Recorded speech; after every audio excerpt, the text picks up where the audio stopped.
好，我係3C 班嘅陳卓蘭。我今日想為大家介紹一本書，叫《中華上下5000年2商周王朝》。書本利用漫畫方式傳承歷史，從遠古開始到清朝末年，按中國歷史朝代變遷的順序，選取歷史上經典的人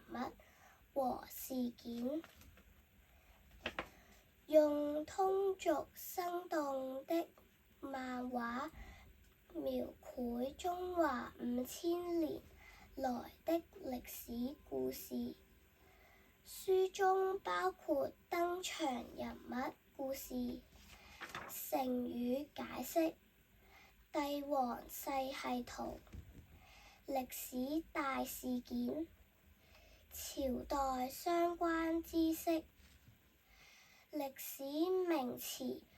解釋等多元化的內容，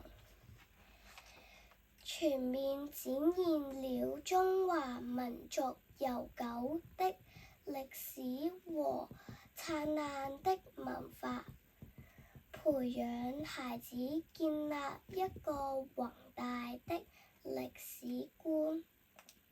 多謝。